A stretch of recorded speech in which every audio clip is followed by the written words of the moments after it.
How you doing, guys? I had seen some other videos that people did on this subject, their survival libraries, and I wanted to let you guys know that when I'm not getting huge, I like to break a mental sweat too. So I have quite a few books that could classify as a survival library, and I have multiple categories.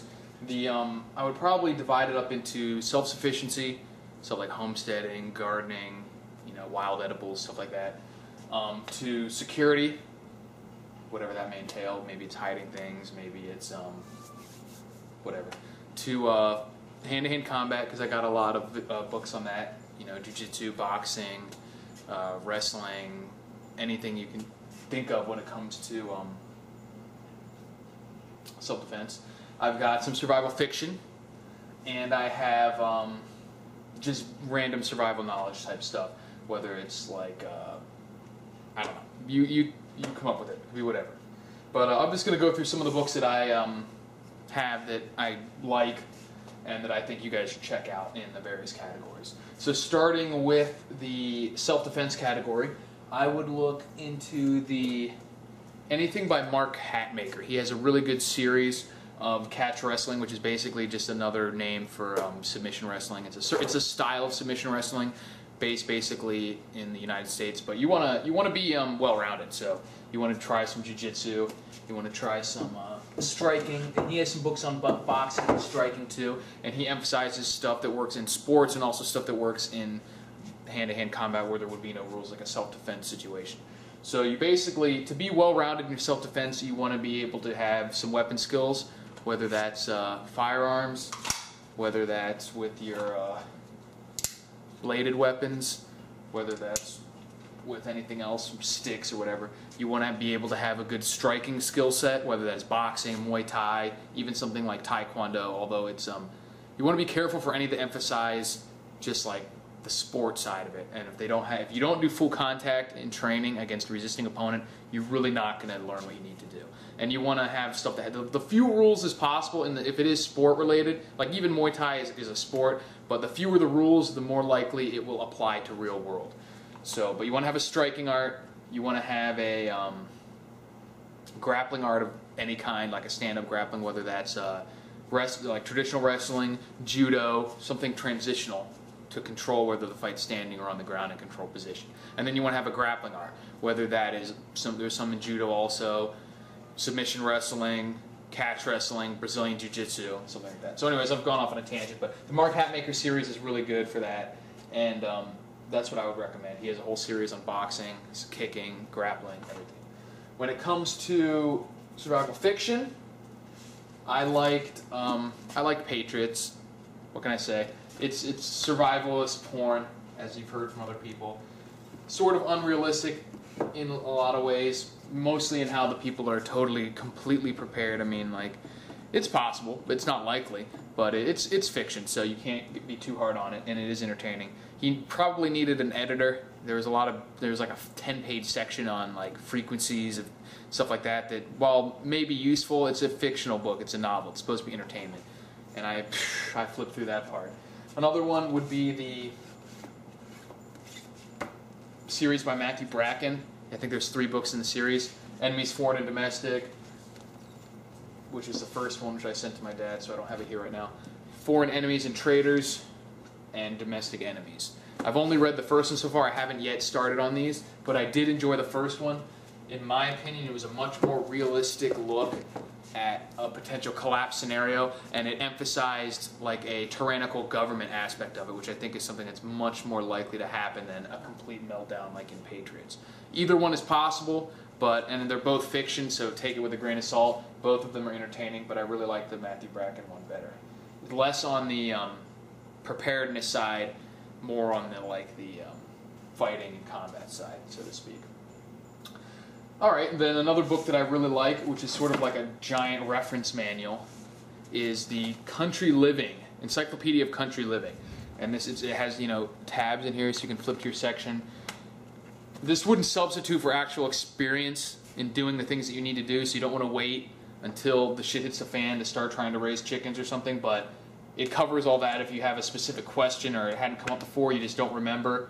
Stuff from gardening to use of tools, food preservation, introduction to animals, poultry, goats, cows, chickens, all that, planting, lots of information in there. And I have several books along those same lines. And then the other one would be Gardening When It Counts, Growing Food in Hard Times. This is a pretty interesting book. And you want to have stuff to cover all the skills that you may need, like tanning skins and furs. That could be useful. And something that's even more useful, basic butchering. So even if you are raising your animals, if you haven't gone through that before, that's something that you need to experience or at least have some reference manual for. I have a lot on, here's some more surviving ones. Yeah, Ragnar Benson, he's hilarious. He has some awesome books. Hardcore Poaching. Obviously this is what you would do in a survival situation, not just in general. Wilderness Evasion, to hiding out and eluding pursuit in remote areas. That's a pretty interesting book. Do-it-yourself gunpowder cookbook. Could come in handy. Entertainment purposes only. Here's another useful one. Secret hiding places. This I would recommend just to give you some ideas about where you can hide stuff. Here's another one. I think this is another Ragnar Benson one. David's Toolkit, Big Brother's Guide to Taking Out, or Citizen's Guide to Taking Out Big Brother's Heavy Weaponry. This could a lot of the Ragnar Benson stuff can classify as fiction, as entertainment, survival fiction as well, but it probably is useful too. I don't know how much of this would actually be realistic, but he talks about how to take out tanks and stuff like that. This is a much more realistic one if you're talking about guerrilla warfare. Total Resistance, a Swiss Army Guide to Guerrilla Warfare and Underground Operations. This was actually written by people who had to do these things, so that is a very good book if you're really worried about a Second American Revolution. That's the type of thing you want to look into. Then we all go to the Godfather of modern survival, Mel Tappan, and he was right. You can read the foreword to this book, Why Prepare, stuff like that, talking about why we should prepare. And if you just eliminated the numbers, because he talks about the debt situation and everything, of course the numbers are a lot smaller, but if you eliminate the dollar value, it could have been written yesterday. It's really creepy, kind of. And it's also weirdly, you get a weird feeling from it because you're like, man, if this is, he was right, you know what I mean? But this was written 30 years ago, and it hasn't happened yet. I mean, I know it's going to happen and it is speeding up, but maybe we've got another 30 years, who knows? So that is a possibility. I certainly don't think so, but good read. And he he was big on the, his flaw was probably the same as Rawls, the guy who wrote Patriot, is that he was big on the move in the super remote area with a super survival compound, which I don't think is the best strategy. And Survival Guns was another one by him where he just beat this subject to death. But it is an interesting read if you're big on guns.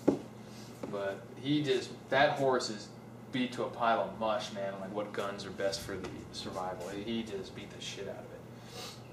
So, some more survival fiction, and these are actually written with a much more sci-fi bent to it, so if you like that, and they're much more apocalyptic in their scope. If you like Lucifer's Hammer, you'll like these books by Dennis Chamberlain. Quantum Storms, Abyss of Space, these are, this one was first, Abyss of Elysium, and these are all about, you know, like cataclysms that are destroying the entire Earth, like massive solar flares, stuff like that. And so those are interesting. Look up the series of books by Dennis Chamberlain. Either one, they're not really necessarily in order. They're kind of, each one starts back over at the same place. And two of them are running concurrently. So they're really interesting. They're good reads. Definitely fills some gap in the apocalyptic reading. If you, like I said, if you like stuff like Lucifer's Hammer, you would really like that. On scrounging and recycling, this is the Bible of Dumpster Diving. This is a really interesting book, The Art and Science of Dumpster Diving. It's no longer in print, but you can still find it on online. It's still for sale, older copies. From the finance side of things, you're not going to get any better than The Return of the Great Depression by Vox Day and Crash Proof 2.0 by Peter Schiff, which I have lent out to a friend, so I don't have a copy here. Both of these books are extremely good. This Vox Day's book goes more into history, why this is happening, and how it's happening, where Peter Schiff's book covers more on what you can do to prepare, but they're both extremely excellent read.